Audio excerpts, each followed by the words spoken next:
I'm Congressman Ron Paul, and this is a weekly update for the Campaign for Liberty.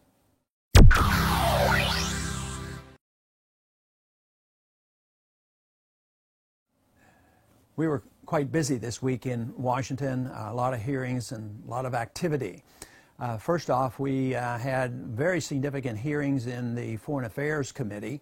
This was somewhat different because in the past with previous chairmen of this committee, they would frequently bring up resolutions which I consider very, very important. They'd bring them to the floor under suspension with no announcement, no hearings, and no markup in committee. And sometimes they'd bring it up under unanimous consent.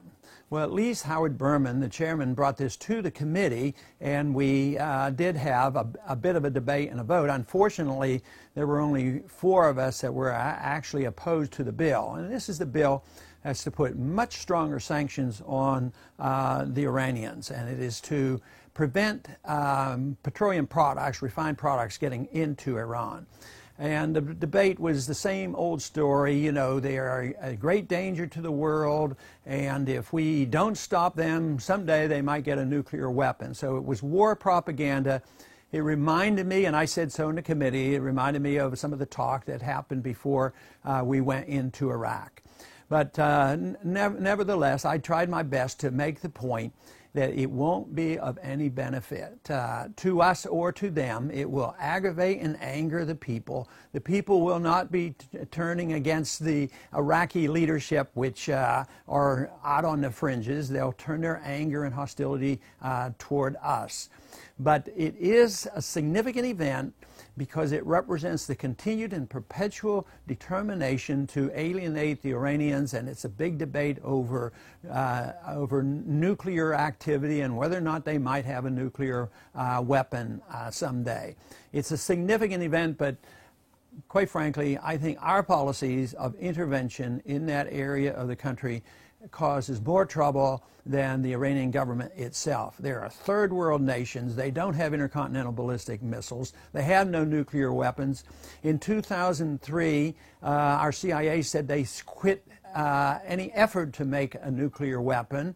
But I'm sure they have an incentive to make a nuclear weapon. But most of the incentive is the fact that we have an interventionist foreign policy. The Pakistanis have nuclear weapons. The Chinese have nuclear weapons. The Indians have nuclear weapons. The Israelis have nuclear weapons. We're surrounding their country. We have nuclear weapons. So, you know, it's not the most outlandish thought in the world for a country like that wanting to have those weapons. But I hope that we come to our senses. But right now, we have a president that seems to be determined to follow the foreign policy of neoconservatives. Fortunately, though, he does making an attempt to have some negotiations and trying to talk to the Iranian government. But quite frankly, I think behind the scenes they're really planning to continue this more aggressive foreign policy. Someday, when this country comes to its senses or we go broke, I'm sure this policy will change.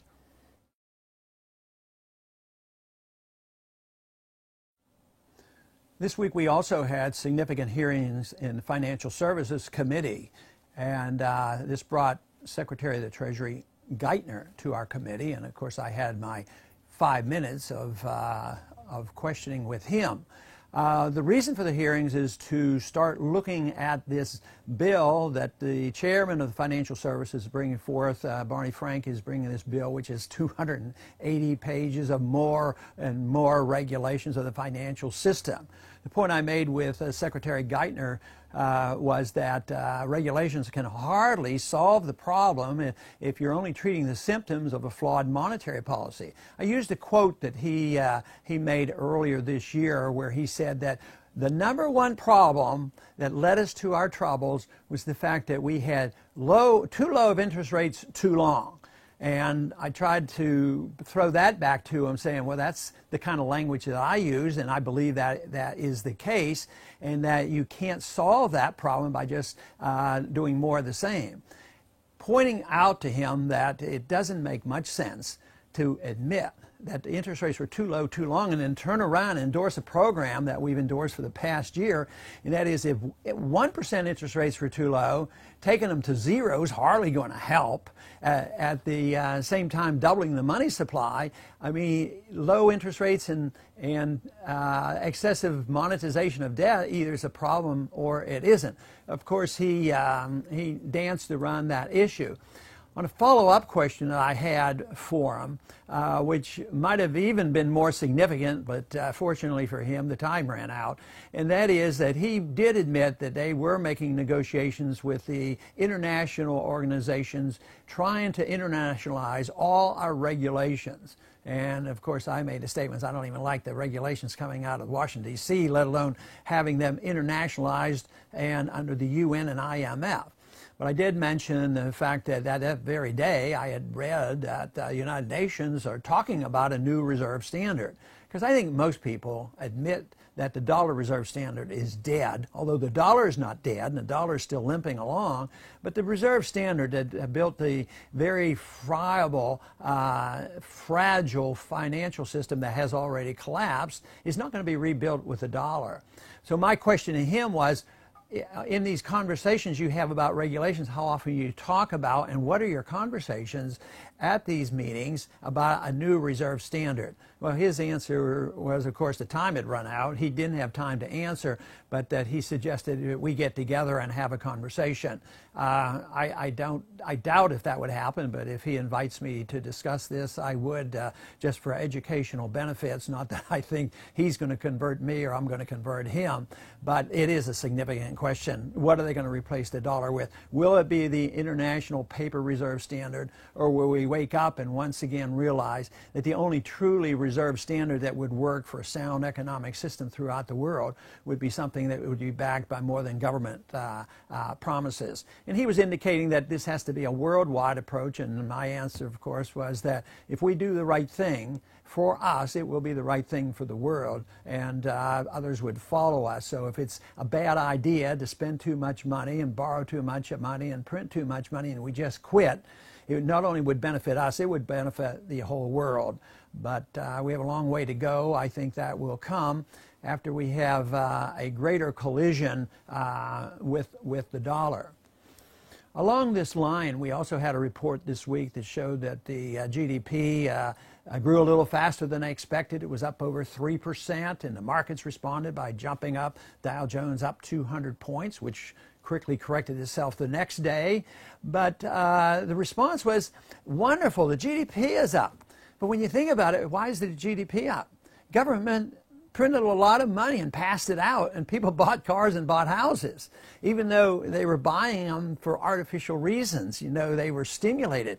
We don't need to stimulate people to buy more, prop up prices of houses and build more houses. We need more of a natural correction. But they pass out money that they've printed, and it goes into the GDP. How can you believe the GDP has much meaning if the government participates in spending money and calling that is economic growth? That probably is what changed the markets the next day, because it was realized this isn't real growth. This is just artificial. This is just gimmickry to claim the economy is growing by merely the government pursuing these giveaway programs.